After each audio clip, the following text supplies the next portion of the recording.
Этот бой шел на протяжении суток. В нем 150 советских солдат на территории Пакистана противостояли 600 душманам. Потом за него никого из живых участников столкновения не наградили. Признаны были только заслуги погибших. Из-за него в МИД СССР разгорелся скандал, а сам факт боя долго отрицали. Почему так? Обязательно досмотрите видео до конца и узнаете. Приветствую, на связи Нью Солдат. Во время афганской войны провинция Кунар была постоянным источником головной боли для советских военных. Дело в том, что в силу своего территориального положения она находилась на границе с Пакистаном. Она служила транзитной дорогой для поставок в Афганистан боеприпасов, вооружения и самих боевиков. Вдобавок ко всему, через Кунар душманы в любой момент могли быстро отступить в соседний Пакистан, официально не участвовавший в войне, где их не преследовали. Наиболее активно перехват оружейных караванов бандитов вели отряды спецназа ГРУ. В этих краях ими командовал майор Григорий Быков, известный как Григорий Кунарский.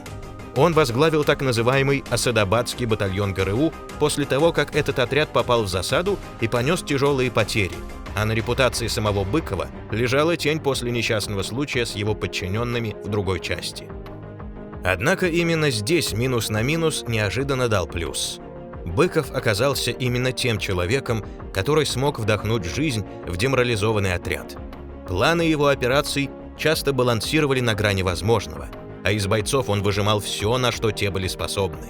По словам солдат, к каждой атаке они готовились как к последней. Зато Григорий Кунарский мучил маджахедов постоянными дерзкими рейдами и засадами. Его подчиненные стали грозными, известными на весь Афганистан асадабадскими егерями. Некоторые сослуживцы считали, что Быков перегибает палку, и риск, оправданный при защите родной страны, становился чрезмерным в локальном конфликте на окраине мира. Правда, высочайшие требования он предъявлял и к снабженцам, устраивая им дикие разносы, если его солдатам чего-то не хватало. Заслуживает ли такой командир лайка, друзья? Если да, то смело ставим его под видео. Как бы то ни было, отряд воевал, причем успешно. В январе 1986 года с участием асадабадцев спецназовцы другого отряда ценой очень небольших потерь полностью уничтожили лагерь в соседней провинции. Теперь разведчики намеревались повторить успех. Для атаки выбрали укрепрайон Каррера. Эту базу маджахедов обнаружили сравнительно недавно. Быков лично ходил в разведку к горам у пакистанской границы и неожиданно наткнулся на крупный укрепленный лагерь. Открытие стоило нескольких убитых и раненых. Теперь он хотел не только одержать новую победу, но и отомстить, благо разведка дружественных афганцев как раз изловила языка из состава гарнизона, когда тот беспечно вернулся в родной кишлак погостить. Была одна проблема. Крепость частично располагалась в Пакистане, поэтому для атаки предстояло перейти границу. Однако сделать это было нужно. Каррера стала настоящим свищом для контингента в Афганистане. Через укрепрайон в страну входили пополнения и грузы. К тому же с этой базы рассылались диверсионные группы, а душманы уходили через нее в Пакистан. Гарнизон Карреры оценивали как очень мощный. Сама крепость выглядела как множество огневых точек и укрытий, вырубленных в скалах. В отличие от большей части Афганистана, горы здесь были не лысые, их покрывали небольшие деревья и кустарники. Так что на этот раз было решено отправить крупные силы сразу двух отрядов специального назначения Джалалабадского и Асадабадского батальона, около 150 человек при поддержке гаубиц и града. Кроме них в операции участвовало 2 десятка афганских солдат правительственной армии. Вечером 28 марта спецназовцы на броне вышли на исходные позиции. Речку Кунар преодолели на пароме. Теперь солдатам предстояло двигаться пешком. В темноте отряды карабкались по горным склонам. Подножие высот само по себе начинается на уровне 600 метров над уровнем моря, а некоторые огневые точки душманов находились еще на 1,5 километра выше. Уступы регулярно приходилось преодолевать, вставая друг другу на плечи. Около полуночи один из 2 штурмовых отрядов был обнаружен. Душманы принялись обстреливать асадабадских егерей из крупнокалиберного пулемета, однако на большой дистанции боевикам не удавалось ни в кого попасть. Отряд, медленно прикрываясь валунами, продолжал движение. Встречную позицию безоткатного орудия спецназовцы забросали гранатами и продолжили медленно подниматься. Пока все выглядело не так уж скверно. Асадабадцы двигались грамотно и были трудно уязвимы даже для ДШК, а главное, отряд джалалабадцев под прикрытием этой какофонии шел в обход незамеченным, в тумане по сложному склону. Можно только порадоваться такому уровню подготовки разведчиков. Бойцы ломились вверх без остановок. Джалалабадцы влезли на хребет незамеченными. Теперь несколько десятков солдат спецназа находились в тылу у противника. Благодаря туману бойцы заняли рубеж для атаки всего в полусотни метров от маджахедов и внезапно напали. Душманы оказались совершенно ошеломлены появлением у них в тылу отряда спецназа. Вдобавок как раз начинался утренний намаз. В горах крики муэдзина через громкоговоритель дали мощное эхо, и под эти песнопения джалалабадцы бросились на штурм. Первый бой продлился всего четверть часа. Сначала спецназовцы ножами сняли часовых, затем ворвались в пещеры. Отряд маджахедов, пытавшихся отступить в Пакистан, растерзало несколькими выстрелами из гранатометов. Трофеи были великолепными: крупнокалиберные пулеметы, боеприпасы, минометы, несколько пленных плюс 2 десятка душманов убитыми. И все это ценой гибели одного бойца. По Карере прошлись огнем и мечом. Могло показаться, что операция уже в сущности кончилась полным успехом. 2 или 3 душмана все же сумели убежать в Пакистан. Теперь в десятки километров от границы в лагере Баджар собиралась армия возмездия. Вскоре со стороны Пакистана началась стрельба снайперов, а некоторое время спустя наблюдатели заметили грузовики. Спецназовцы не расслаблялись. Пока боевики готовили свою атаку, джалалабадцы захватили высоту уже на пакистанской территории, а небольшой отряд лейтенанта Вадима Асабенко забрался еще дальше в глубину Пакистана с той же целью – не оставлять противнику командные высоты. С этого момента самый тяжелый бой вели джалалабадцы майора Рамиля Абзалимова, засевшие на пограничном хребте и высотах в Пакистане.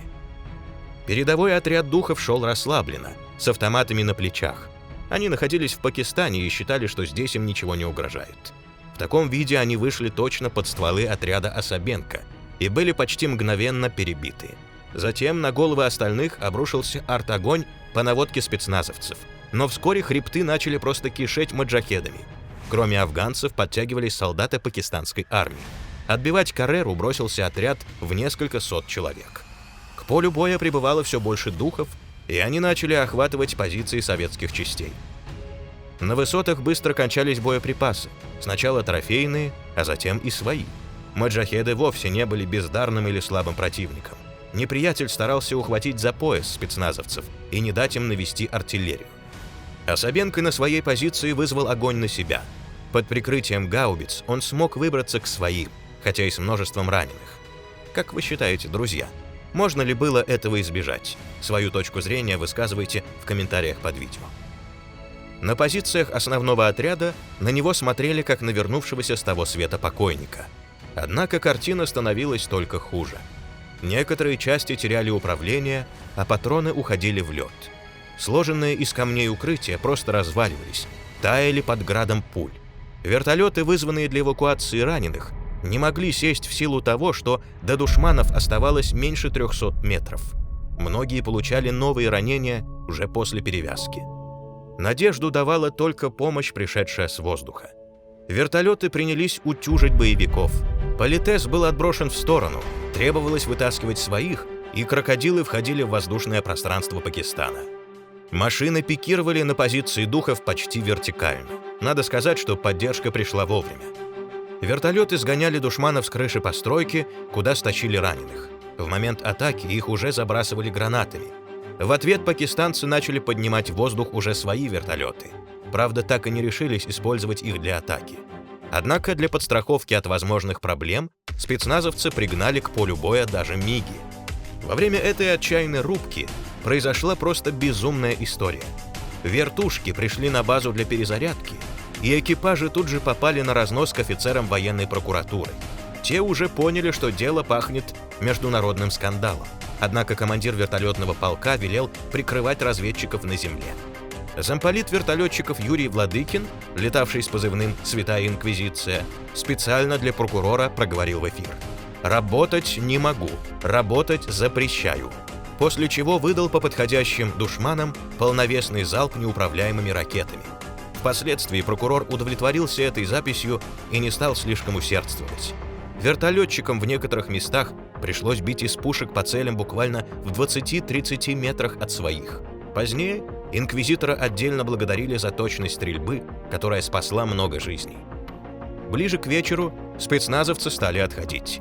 Патронные ящики показывали дно, а у одного из трофейных ДШК просто разорвало ствол от постоянной стрельбы. Отступление было тяжелейшим маневром.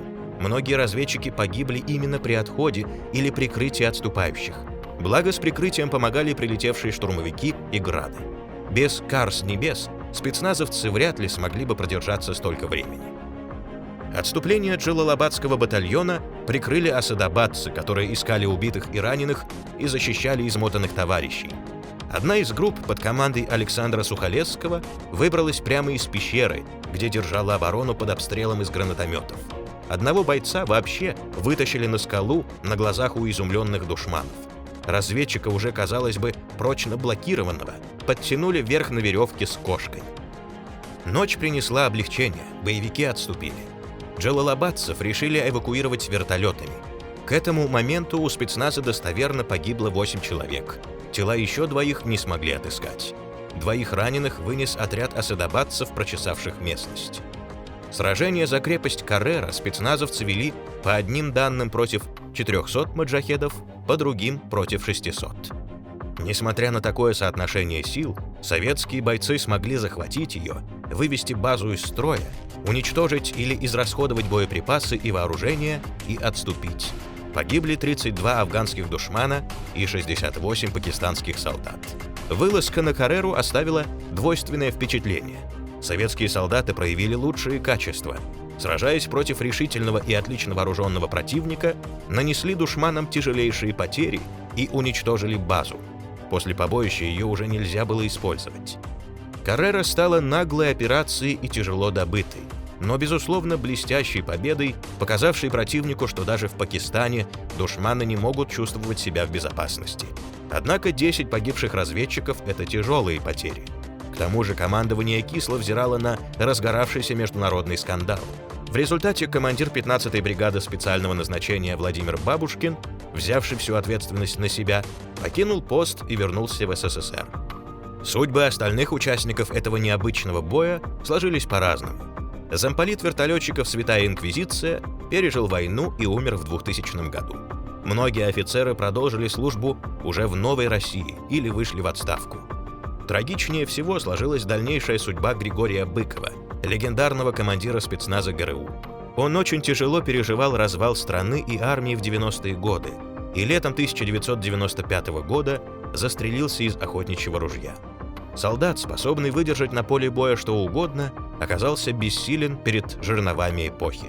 Подробнее о бесстрашных бойцах Григория Кунарского можно посмотреть в видео «Их называли асадабадские егеря. Спецназ ГРУ на афганской войне». Ссылка на него имеется в описании ролика. И не забудьте подписаться на канал. На этом все. До связи.